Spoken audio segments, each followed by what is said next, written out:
Hi, it's Mike Thomas here from Studio Profits. I hope you're all good. Thanks for clicking through to watch this video. I want to talk to you a little bit about the hidden benefits of running competitions.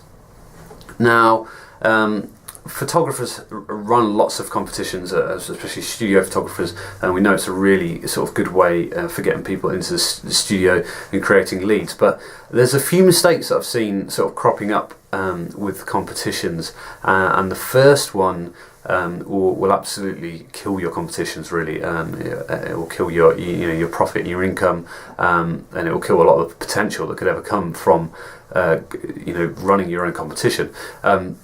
So the first one is when people head onto Facebook, decide they're going to have a competition. They're going to give away a free photo shoot, maybe with like an A2 canvas frame, or a few 10x8 or something like that, something extra. But by the way, increasing the value there will always increase the people that want to enter the competition, increase the amount of people.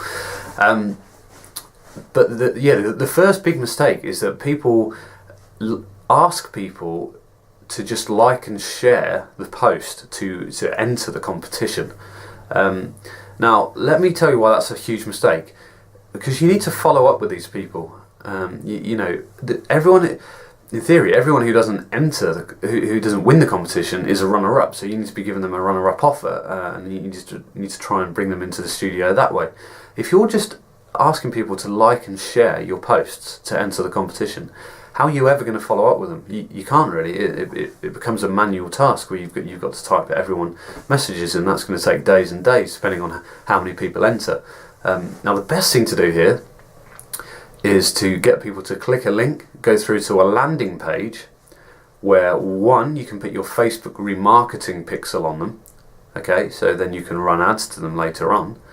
And number two is that you want to put a web form on there that goes directly to your either MailChimp or Infusionsoft or Aweber CRM.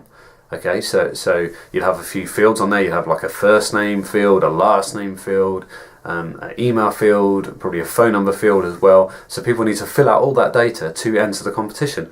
Now, I appreciate that you will get less entries like that because it's more work for people to enter the competition. But if you stack up the value for the prize, you should still get those entries. It's also worth putting a worth on there, the prize sort of monetary value. So whether it's 450 quid or 600 quid, whatever it is, that's always a good idea to put that on as well.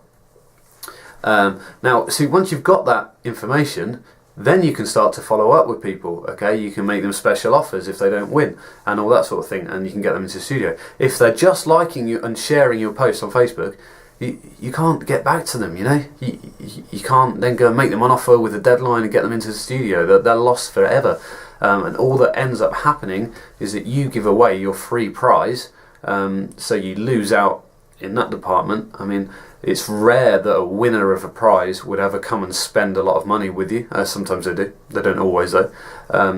So it's all going sort of tits up really. You need to get all that data so that you can follow up with it. That's the first big mistake that people make. So make sure you take people to a landing page, you get them to opt in, and then you can start emailing them offers later on. So the second big mistake that I'm seeing a lot of people make with these competitions is they're not following up properly. Okay, so once they give out the winner prize, maybe you need to start announcing that someone's won. Do it by video as well, because that gets a lot more engagement. And then you want to let people know that there's runners up, spots available. Picking 3 or 4 runners up. So then people know that they're still in with a chance to win something. And then you need to call them up and follow up properly. So call everyone that entered in the competition, let them know if they've won or if they haven't, or how they're doing. Start to build a little bit of a relationship with them. Also email out to them as well. And if no one's got back to you about the runner-up prizes, then you send email after email for maybe a week. So over a week you might send 5 emails about it, and then you want to put a deadline on the offer. Okay, so this is proper follow-up. So you want to put a deadline. So say you've got a week left to claim your runner-up prize, and count down to that week deadline. So maybe it's on a Friday at 5 p.m. Hey, first name, you've got until Friday at 5 p.m. to come and claim your runner-up prize. If you don't, unfortunately, it's not going to be valid anymore. So make sure you come and get in touch. Obviously, you want to put outbound calls to them as well to try to get them to take action. Not everyone's always going to take action. You might want to aim for 50%. That would be a really good sort of record of getting people into the studio. But it is important that you follow up. If you don't follow up, you'll get nowhere near 50%. So it's all about getting those people that entered the competition into the studio. If you need a hand, or you want me to go through your sort of follow-up emails and have a look at what they're saying, and if they're strong enough, or maybe they need some tweaks, just get in touch. There's a button just below this video, all about sort of a marketing strategy call. So I'm very happy to spend sort of half an hour, 45 minutes on the phone with you. We'll just go through how you're running your competitions at the moment, how you can run them better, and what you can do to increase revenue and profit on the back end of those competitions by getting more people into book photo shoots. So cool. Just click the button below if you want to chat. If not, we'll speak on our next video. Cheers guys, see ya, bye. I've just realised it was something quite important that I forgot to mention in that video, so I've just tagged it on to the end here. So just stay with me for just a minute more, and I'll tell you all about that. So the big hidden benefit, to doing these competitions is that you grow your email list, okay, with people that are interested in photography around your local area. Okay, so when you're doing your Facebook ads, you target an area, maybe 10 miles radius of your studio, and they're the people that are entering this competition. So then they're on your email list. If they don't buy first time, okay, that's fine. I mean, a lot of customers will think about it and deliberate on it and not buy first time. Now it's your job to really follow up with them with something that I call the 52-week email that I referenced in my email marketing video just the other day. Now this is an email that goes out weekly. It's often value based, so you send a lot of content out. So it's all like it's either news or funny stories or your favourite images that you've taken that week. So it's something to engage them on a personal level. It's not selling to them, okay? So they're just nice, informative emails.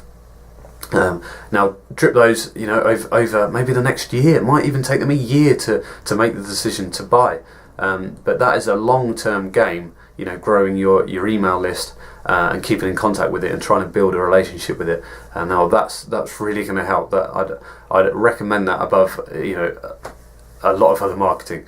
That's a really good strategy. So that is the massive hidden benefit to these competitions, is that you are building your email list, and the bigger your list and the better your relationship with that email list, the more sales you're going to get, and you're going to grow your business astronomically over the next few years if you play that long game. Now that was my last little PS. Thanks very much. See you later. Bye.